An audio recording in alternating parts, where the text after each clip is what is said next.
अस्सलाम वालेकुम व्यूअर्स, उम्मीद है आप सब खैरियत से होंगे। आज का हमारा उन्वान गज़ल नंबर 2 है और ये भी मीर तकी मीर की गज़ल है। आइए शेर नंबर 3 की जो है वो तशरीह करते हैं। डियर स्टूडेंट्स और नाजरीन, आप मेरी वीडियोस देखते हैं, प्लीज़ मेरे यूट्यूब चैनल को भी सब्सक्राइब और लाइक ज़रूर कर दें। थैंक यू सो मच, जज़ाकल्लाह खैर। आइए शेर नंबर 3 जो कि मीर तकी मीर की गज़ल है उसकी तशरीह करते हैं। किस तौर आंसुओं में नहाते हैं गम कुशा, इस आबे गर्म में तो ना उंगली डुबोइए। इसका लुगत के मायने से मतलब ये है गम कुशा, गम करने वाले, और आबे गर्म है गर्म पानी। मफहूम है गमज़दा लोग आंसू बहाते हैं, आप इन आंसुओं से दूर ही रहें। मतलब जितने भी गमज़दा लोग हैं वो आंसू बहाते हैं, लेकिन आपको चाहिए कि इस आंसुओं से दूर ही रहें। इस शेर में शायर जो है अपने महबूब से इस बात का शिकवा कर रहा है कि हम इश्क में हर वक्त रोते रहते हैं, लेकिन इसे इस बात की परवाह नहीं होती। यहाँ आंसुओं में नहाना ज़ारो-क़तार रोने की तरफ इशारा है, और चूँकि ये आंसू आशिक के दिल की तब्श से निकलते हैं, इसलिए के लिए आबे गर्म की तरकीब इस्तेमाल की गई है।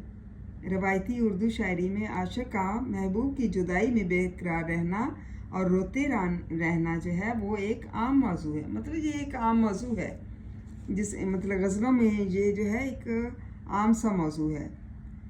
मीर की शायरी में रोने का मौजू बकसरत पाया जाता है। मतलब उनकी शायरी जो है हमें जो है हमेशा गम की शायरी जो है वो नज़र आती है। इसमें बहुत से अवामिल शामिल हैं, जिनमें सबसे अहम खुद मीर के दौर के हालात हैं। उनकी ज़ाती ज़िंदगी के इसमें दुख शामिल हैं। एक जगह मीर अपने रोने को यूँ बयान करते हैं, सरहाने मीर के आहिस्ता बोलो, अभी टुक रोते रोते सो गया है। ये भी उनकी रवायती शायरी है। इसमें आशिक अपने बेवफा और बेमुरब्बत महबूब के हाथों हर वक्त सितम का शिकार रहते हैं और रोते रहते हैं।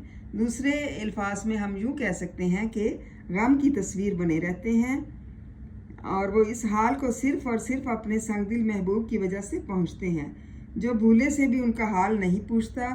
महबूब की ये सर्द महरी और बेनियाजी उन्हें बहुत ज़्यादा गमगीन और अफसरदा रखती है, और ये गम में अफसरदा रहने की वजह से उनकी ज़िंदगी जो है वो गम का हिस्सा बन चुकी है, कि जिसके हाथों जो है वो इस हाल को पहुंचते हैं। शायर अपने इस रोने को आंसुओं में नहाने के मुतरादिफ ख्याल करता है। महबूब से कहता है कि वो इन गर्म अश्कों से दूर ही रहे, कहीं उसका हाथ ना जल जाए। मीर तकी मीर अपने रोने की हकीकत को एक शेर में कुछ यूँ भी बयान करते हैं, मेरे रोने की हकीकत जिसमें थी, एक मुद्दत तक वो कागज़ नम रहा। मतलब इनकी जो शायरी है उसमें जो है वो हमें गम ही नज़र आता है और हमेशा जो है रोना ही नज़र आता है। इस वजह से इनको गज़लों का भी बादशाह कहा गया है। उम्मीद है तलबा आपको इस शेर की समझ आ गई होगी। इसको अच्छी तरह से याद करें, लर्न करें। थैंक यू एंड जज़ाकल्लाह खैर।